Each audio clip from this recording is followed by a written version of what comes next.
Wow. Hey, pura vida, mi gente. Much love and respect. Thanks for tuning in once again. I appreciate you guys making the time to be here as always. All right. Thanks for all the support. Thanks for the love. Thanks for showing up. Today we're gonna do another video showing the whitewash history of Europe, showing some so-called black or swarthy nobles and royals of Europe. And today we'll be focusing on the Mancini sisters. And I'm going to show you who they are and who they were interacting with and how they were described, especially one of them, Mary Mancini, who was one of the little girlfriends of Louis XIV before he got with Marie Therese. Okay, remember that was the mother of the black nun. And that was her dad. And remember, all these people were so-called black folks as well. So before I begin, I want to just say a big shout out to Kirkland 88 for helping me find these sources, for sharing them with me, and making it a lot easier for me to be able to show this to you guys. Okay, so Kirkland 88 on Telegram, that's his name on Telegram if you want to reach out to him. And thank you very much, brother, for your help and contribution. You are helping so much. Thank you, man. Appreciate your help. All right. We are in the Kirkland files. All right. So who is Mary Mancini and the Mancini sisters? That's what we're going to be talking about today. I'm going to show you guys how they have also been whitewashed. Shout out to, again, Kirkland for sharing the info. And it says here that Anna Maria Marie Mancini, Princess of Pagliano. She was born 1639, passed away 1715, was the third of the 5 Mancini sisters. That's what Kirkland was telling me. I got some drop on the Mancini sisters. They are nieces to Cardinal Mazarin from the Mazarin family. All right, so they got some Vatican influence here. It says they were brought to France to marry advantageously. So they were, setting them up to marry the royals of France, keep the bloodlines going, along with their female Martinosi cousins. The Mancini sisters were known at the court of King Louis XIV of France. Okay, we know Louis XIV was a black man, all his family, his other wife as well, Marie Therese. We know he's the dad of the black nun. You guys remember all these videos, right? So they were known as the Mazarinettes in France. Marie's an ancestor of Queen Paola of Belgium. Mancini was born 20th of August 1639 and grew up in Rome. Her father was Baron Lorenzo Mancini, an Italian aristocrat who was also a necromancer. Huh? What? Look at that. You see that? An astrologer. After his death in 1650, her mother, Geronima Mazzarini, she was the sister of Cardinal Mazarin, that's her mom, brought her daughters from Rome to Paris in the hope of using the influence of her brother, Cardinal Mazarin, to gain them advantageous marriages, okay? So some of the other Mancini sisters were Laure, the eldest, who married Louis the Bourbon, Duke of Vendôme, the grandson of King Henry IV, and his mistress, Gabrielle d'Estrees. She became the mother of the famous French general, Louis Joseph de Bourbon, okay? And then you got Olympe, who married Eugene Maurice of Savoy, and he was also a so-called black man. Oh, wow, look at this image. It even shows him a little bit, looking like, but we got him, already a video on him, and, what he looked like. He was a so-called black man as well. Became the mother of the famous Austrian general, Prince Eugene, okay? I think that's the one we did on. Then you got another sister named Hortense. The beauty of the family escaped her abusive husband, Armand Charles de Porte, Duke de la Meilleraye, and went to London, where she became the mistress of King Charles II, another so-called black man. You guys know, right? Right, we got the videos. Marie Anne is another one. That's the one we're talking about today. Married Maurice Godfrey de Torrengi Duc Bouillon, a nephew of the famous Field Marshal Turenne. The Mancinis were not only female family members that Cardinal Mazarin brought to the French court. They were not the only ones, sorry. The others were Marie's first cousins, daughters of Mazarin's elder sister, the elder Laura, no C, married Alfonso IV de Este, Duke of Modena, and was the mother of Mary Modena. All right, so you guys get the idea that basically, for some reason, they were probably carrying some blood that they wanted to preserve. Okay, and hey, they were being used in these arranged marriages with the French kings and other royalty of Europe. Okay, so you guys understand? All right, that's what we are going to talk about today. So again, we're getting a whitewash image, right? I'm going to show you guys how she was described. Even though they have these paintings, we got to go with what's being written, and you got to be logical and have some common sense. If they're describing these people a different way, then this is literally a whitewashed image of her. Okay, so let's go ahead and go to the sources right away. All right, so the first source we're going to show is this one. Is Littell's Living Age, or The Living Age by Eli Akim Littell. All right, and guys, this is volume 197. Okay, we had to go through so many volumes. I can't imagine what Kirkland did to find it. Maybe he just found it right away and searched for it, or if he went through every volume. But for me, I had to actually go through a lot of volumes just to find this one. All right, you guys see, and we actually did that with the members only and live. They were watching me do that. This is from 1890. Okay, 1890. Again, volume 197 of this book. And we're going to go to page 431.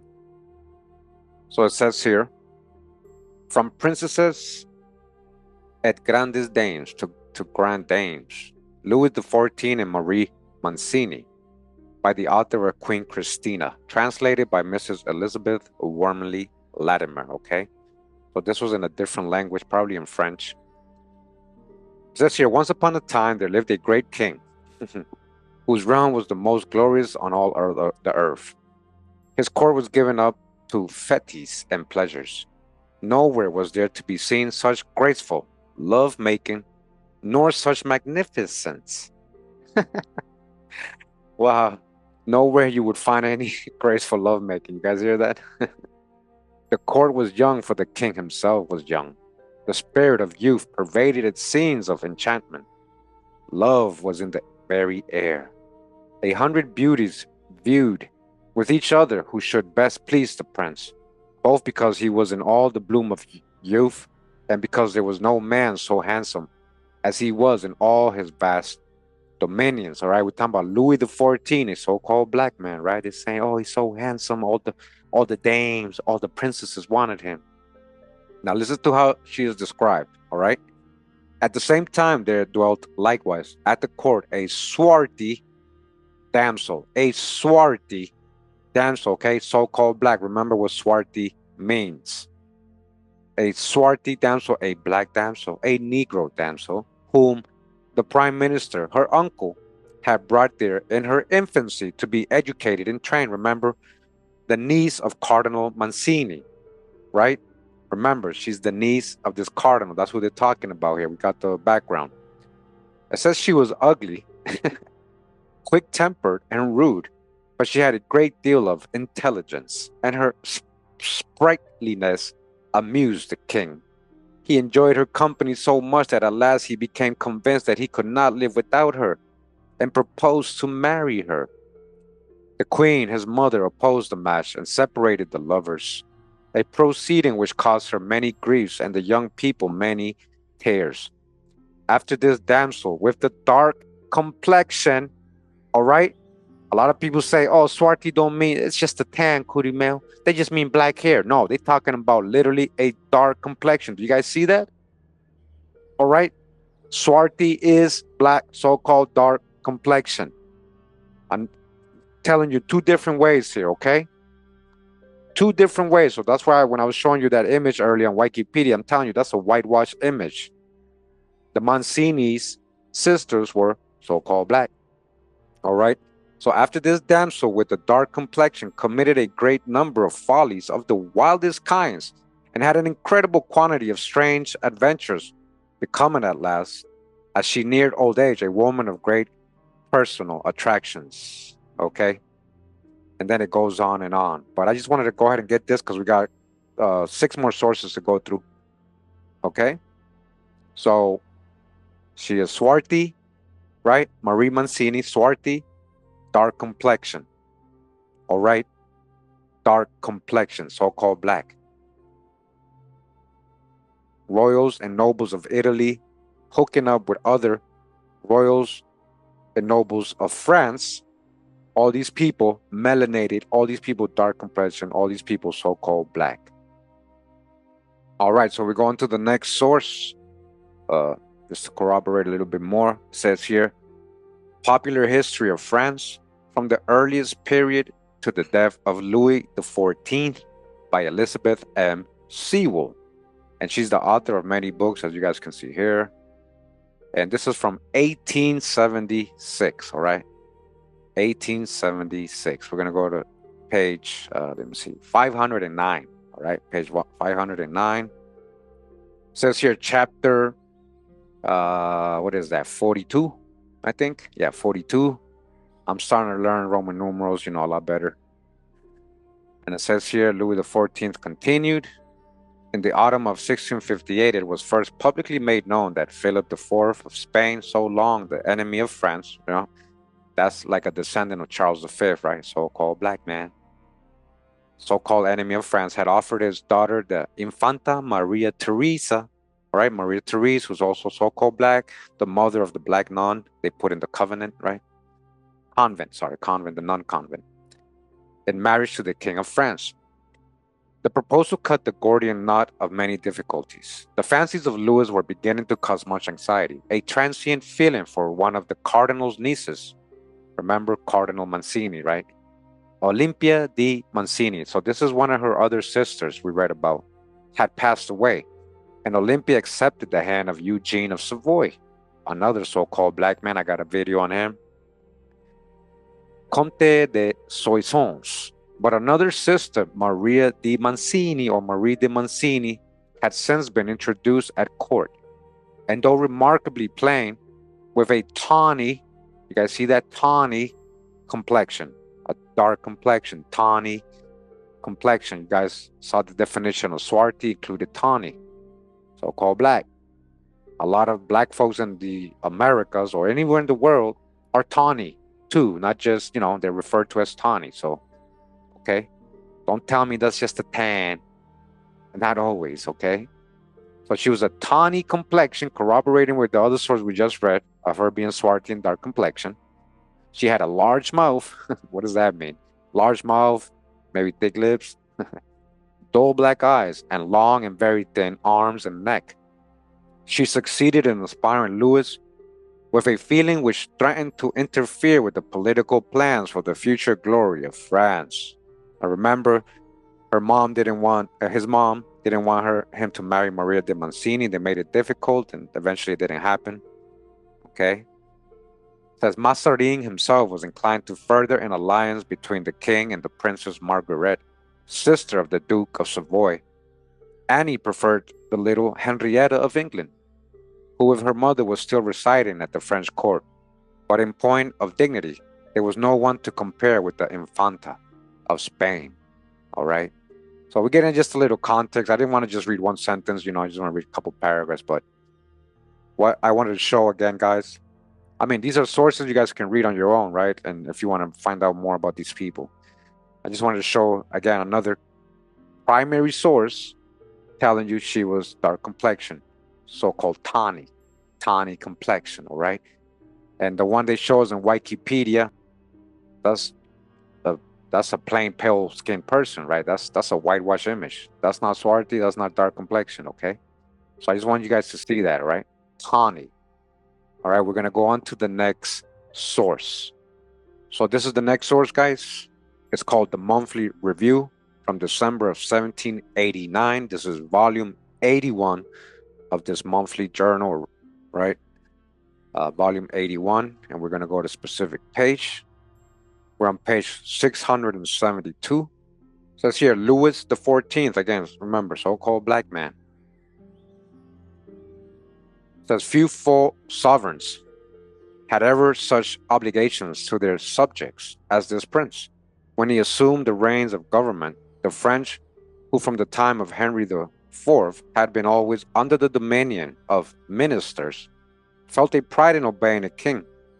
The young monarch became the delight of the nation. A single word of benevolence or an action that could possibly be construed into a wish for the national prosperity of glory was retailed with rapture. From the capital, this loyal spirit flew into the provinces, and hence may be deduced that esteem, confidence, zeal, fidelity, and popular submission, which he enjoyed to the end of his life. Cardinal Mazarin, charged with the education of the young king, and his brother Philip, Duke of Orleans, commonly called Monsieur, with the queen's mother's approbation, endeavored to render the one robust and manly, and the other uh, effeminate. Wow, what are they saying here? Render one manly and the other effeminate. Hmm. Louis, tall, active, and healthy, succeeded in all his exercises. He had already a commanding aspect without disdain, was very serious without ill humor, and acquired respect at the age when he could be only expected to please. Philip had in softness all his brothers possessed in majesty. He had a natural taste for the dress and ornaments of the other sex. Oh, I get it. Do you guys hear what we're reading? Wow. So Louis XIV was very manly. He was, and it seems his brother Philip was very effeminate. He even dressed like the other sex, guys. Listen, this was going on in these times. Listen to what they're telling you here. His brother Philip was very feminine like, and he even liked dress and ornaments of the other sex, like earrings and jewelry, maybe. He dressed in a certain way. Wow. You're getting the drop here for the first time. We're getting some background to Louis XIV because we have a video on him, but we're just talking about his complexion. So we're getting a lot more when we're doing this research here on the Mancini sisters, right? We're learning a lot about Louis XIV. He was very esteemed. A lot of people liked him. They were saying he's handsome, tall, he's very manly, what a king, right? What when we picture kings in Disney, they always show him white, but just picture that, but black, right? So wow, Philip liked dressing like women and putting on jewelry, and he was very feminine. His brother, wow. This is the queen mother. This the queen mother encouraged, and even his mom encouraged it. You see, just like modern day people encouraging their kids. Anyways, this is the queen mother encouraged and seemed delighted to see him dressed like a girl. Dressed like a girl. Cross-dresser, right? Possibly gay, with all respect, and to appear publicly, thus travestied. Like a transvestite, is that what they mean? Travestied. I never heard it that way. With other young courtiers in the same garb. Wow. This is crazy reading this, right? This book is from 1789, guys. Listen to what they're telling us. Wow. The eldest brother was very early taught to act the king, and lest he should be tired of his part or escape from his harness, the cardinal took care to provide him with regal amusements suitable to his trappings. Mazarin, who had brought from Italy 7 nieces. Remember, he was bringing all his nieces and family, members of his family that are women to marry these royals of France and other royals in other countries. They wanted to keep the bloodline and connect it with these royals, right? So he was bringing all his nieces. We read that on Wikipedia earlier. He wished that the young monarch should see, or at least admire, no other females. However, the attendance of these ladies seemed to have exercised more powerful enchantments over his affections than had been furnished to them either by nature or art.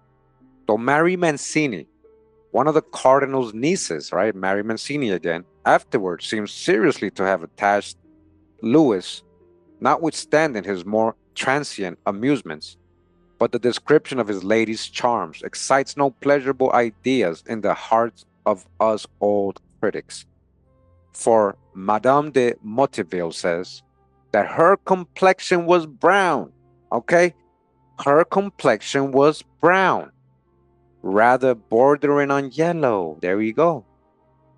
Rather bordering on yellow, but it was brown, guys. Brown complexion. A lot of so called African Americans or Black Americans could be described this way: complexion brown, rather bordering on yellow. There's a lot of light skinned black folks, right? Her neck and arms lean and scraggy, and her mouth wide and flat, but she had good teeth, a fine figure, and eyes, which, though staring and vacant, seemed as if they might one day or other acquire sensibility and animation. Okay? She had a brown complexion. Come on, we got swarthy already. We got dark complexion, like literally. Then we got tawny. Now we got brown complexion, rather bordering on yellow. All right, we're not talking about just a tan, guys. So a lot of you naysayers and people practicing cognitive dissonance, remember, there's a lot of shades that black folks have. They're not just one shade, right? It's not just dark, dark, dark. Okay, she's definitely not pale skin. How they're showing her right here. I wouldn't call her brown. I wouldn't call her swarthy or dark at all. Even tawny. Like they're drawing her here a straight pale skin, white looking person in this whitewash images of her. All right, wouldn't you guys agree? Again, brown, another source. All right, you guys see? We're gonna move on to the next source. Okay, and don't forget, Louis the XIV's brother was very feminine. He even dressed like women, and he, most likely was, I'm not gonna say it again, but you guys already know. But that was a major drop right there too. Let's go on to the next source. All right, so we're in the next source here. This is called France under Mazarin, with a review of the administration of Richelieu by James Breck Perkins with portraits. This is volume 2, second edition. This is from 1886, but this is literally an English translation of an old French book from the 1600s, talking about the Mancini sisters, okay? So we're on page 46 of this book. We're going to go ahead and start about here just to get a little context. It says in 1647, the Cardinal, remember this is Cardinal Mancini, that was their uncle, the Mancini sisters. So Cardinal Mancini sent Madame de Noailles to Rome to bring to him the elder Martinosi and 2 daughters, the one son of the Mancini and one son of the Mancini, okay? These children were from 7 to 13 years of age. They were very young. Though they were required to go to a foreign land to which their mothers were not bidden, there was no hesitancy in sending them to the brilliant lot that would there await the adopted children and heirs of the great cardinal. In September, they arrived at Fontainebleau and were gazed at with curious eyes as children probably destined to brilliant and extraordinary fortunes. Laura Mancini, the eldest, remember we got all of them, was a handsome brunette. She was what? A handsome brunette of 12 or 13. So see, I know a lot of people like to assume, oh, they talking about hair, but they didn't specify that. They didn't specify the hair. That might mean the complexion, a brunette of 12 or 13, right? That's Laura, right? Olympe, that's the other sister, right? We got all the sisters on the Wikipedia. Olympe was also dark. So they were talking about her complexion, brunette, right? Brown, brunette, brune, so-called black, brune. Remember, brune means black. Olympe was also dark, so they were talking about complexion. Her sister's also dark, with a long face and pointed chin. Annie Marie Martinosi was a blonde. Wow. With soft, pleasing eyes and features giving a promise not to be unfulfilled of great beauty. So remember, just because somebody's blonde doesn't mean they're pale skinned. Just reference the Melanesian people of Southeast Asia, right? Okay? The queen received the children affably. They were given for their governors Madame de Senesi, or Senise, a lady of great rank, who had been governess of Louis XIV. The courtiers crowded around them and speculated as to their future fate, and they at once began a life differing little from that of those of the blood royal. The boy was educated by the Jesuits at the College of Clermont. The Jesuits, receiving as much deference as a Conde or Vendôme. Annie of Austria often took the nieces to her favorite resort, Val de Grace, and herself directed their devotions. The arrival of the Italian family of the cardinal furnished abundant material for the wits and libellers of the Fronde. They said that he had brought from Rome little beggars and had these Mazarinettes educated in the king's palace, with all the state of princes of the blood. Their persons were spared as little as their birth. They had the eyes of an owl. You guys hear that? Big round eyes. The skin of a cabbage. The eyebrows of a condemned soul. And the complexion of a chimney. Okay? Of a chimney. The complexion of a chimney. So-called black. Right? Your nieces wrote another scribbler. Those dumpy monkeys were born paupers, and worse than the Goths of old have bidden adieu to their beggarly parents to be married to Candales and Richelieu's. Okay? Wow. Complexion of a chimney. All right? Complexion of a chimney, and it gives us a footnote, number 3. And on the footnote, it gives us the original source from 1649. I said, yeah, 1649 to be exact. That's what they're translating this. And I have that source. I just want to show you guys. Satire sur le grand adieu des nièces de Mazarine à la France, avec ne plus récente description de leurs enterprises en vers burlesque. So again, from 1649, and I'm going to show you the part where it says chimney. Okay? And that's right here. Et le tien le vin cheminée, all right, the complexion of a chimney right here. Et le vin le cheminée, le mas lord on Mazarine, Uncle Mazarine, okay, that's the original source, and again, this is the English translation. Again, we got complexion of a chimney, we got the complexion of brown going into yellow a little bit, or maybe they meant the yellow hair, because she was blonde, maybe that's what they meant in that one.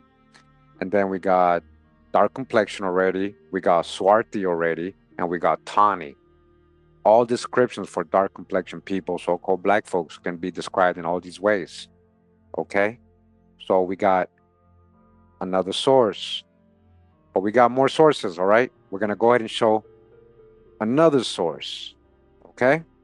So we're in the next source here, and this is going to corroborate with one of the other sources.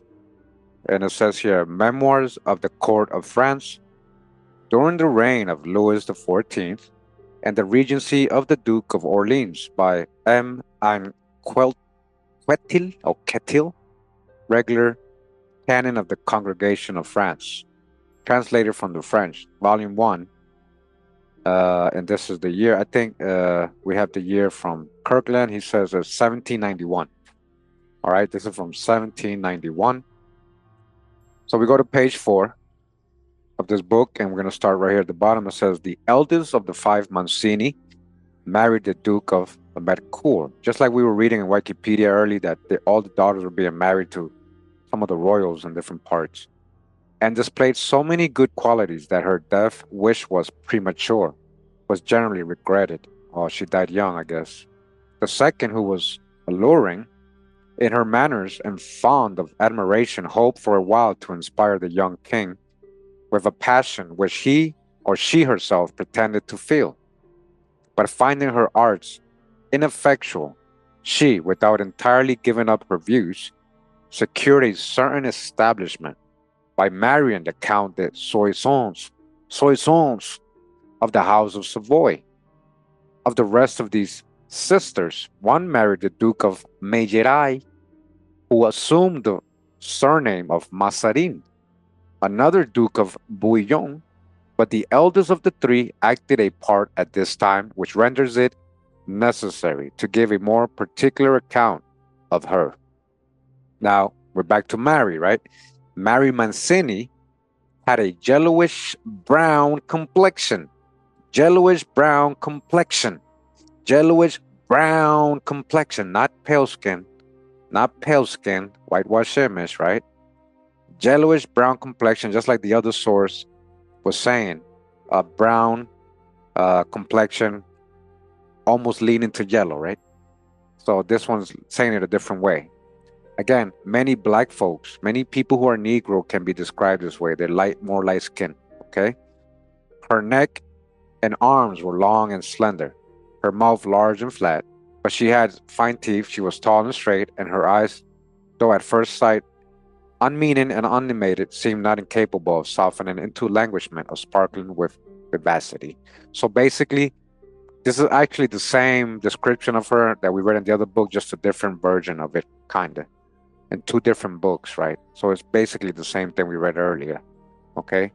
From this portrait drawn by Madame de Motteville, we may guess that the lady was not a miracle of beauty, but even such as she was, at the age of 14 or 15, possessed of wit and an early proficient in the arts of coquetry.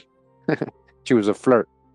It could not be hard for her to captivate a young heart, inexperienced and susceptible like the king's, and to fix him in the same circle of society with herself, a circle from which her uncle would have been glad to exclude all but his nieces. All right. Brown complexion going into leaning into yellowish, right? Remember, she's being called that. She's also been called the complexion of a chimney. She's being called swarthy. She's being called dark complexion. She's being called tawny. Okay? They're all telling you the same thing. This is a dark skinned person, and that these Mancini sisters were, in general, dark complexion. All of them, right? They said earlier, all of them had the complexion of a chimney. I forgot that, the chimney complexion, right? Chimney, all right? And I think we got one more source. So let's go ahead and go to the next source. And we're here in the final source of today. You guys are going to show you something amazing. If you're still doubting that this person was a so-called black person or Negro person, a Negro European, a royal swarthy European, let me show you what it says here. It says this is the source London Society, a monthly magazine of light and amusing literature for the hours of relaxation. And this is volume 68 from July to December 1895, okay? 1895, that's when they wrote this. So we're on page 531 of this book. It says here, Marie Mancini, a biographical sketch by Rosa Niederhauser. It says, plain women in fiction are ignored or forsaken. In reality, they occasionally conquer many hearts and cause great stir. Marie Mancini was exceptionally plain. Listen to what they're going to say here. Say they nicknamed her the Blackamoor. The Blackamoor. Okay? Body bag for the illusion. Shout out to Drop, man. Blackamoor, just in case anybody is doubting that this is a so-called black woman, a black royal woman, a Negro person. Literally, they saying they nicknamed her the Blackamoor, okay? Any questions? Sallow, lean, and lanky. There was no end to her arms and neck. Her mouth was wide and flat. Her black eyes were hard. Her whole person lacked charm, and her mind matched the rest. She was one of the 10 nieces and nephews imported into France by Cardinal Mazarin, the wily prime minister of Louis XIII. After that monarch's death, shared the power with Queen Anne of Austria, whom he had completely bewitched. Handsome, intelligent, keen-witted, he possessed all the qualities and charms of the Italian race, but also its faults. He attracted irresistibly, yet he was despicable and despised, but forgot insults and benefits alike, provided he could satisfy his greed for gold. Okay? The first contingent of his young relatives reached France on September the 11th, 1647, on the eve of the civil wars of the Fronde. There were 3 girls and a boy, fetched from Rome by one duchess, placed under the care of another, and educated with Queen Anne's own children. They bore obscure names, Mancini and Martinosi, but Mazarin was their uncle. With the exception of Marie, they were a strikingly handsome family, and all played conspicuous roles. The girls were highly cultured, artistic, and transcendentally fascinating. No French grande dame could rival a Mancini in the art of dressing. You guys hear that? Conversing and receiving, or combine so much dignity and grace when occasion demanded it. Bold and venturesome, these Italian sirens never aspired to heroism. They were adventuresses who knew neither shame nor downheartedness. They looked upon every defeat as a misluck trick and began afresh. Life, they pretended, was a game of hazard at which fools alone did not cheat, and whose stakes were pleasures, especially forbidden pleasures, most savory of all. All right? Were they talking about Mary, Mancini and her sisters? Mary, the blackamoor. Mary, the blackamoor. Blackamoor. Blackamoor. All right? So we've reached the end. I mean, I hope it's very clear that the Mancini sisters were people of dark complexions. Marie, especially, we got a lot of reference of her. We got blackamoor, we got complexion of a chimney, we got brown, we got dark complexion, we got swarthy, we got tawny. Different ways of basically letting us know that these were, Negroid or Negro women, black royals, so-called black royals, right? And they have been whitewashed in history. So I hope this confirms it for you. Just another one to add to the books, right? And again, shout out to Kirkland for the drop. Much love and respect to him. We appreciate you, brother. Thank you. And also, I appreciate you guys for tuning in and sticking around all the way to the end. Make sure to like and share the video. Make sure to subscribe to the channel if you're not subscribed. And I got a whole lot more coming from the Kirkland files, all right? He's doing a lot of good work, all right? Appreciate everybody that tuned in. Much love and respect. Pura vida, mi gente. Hawaii.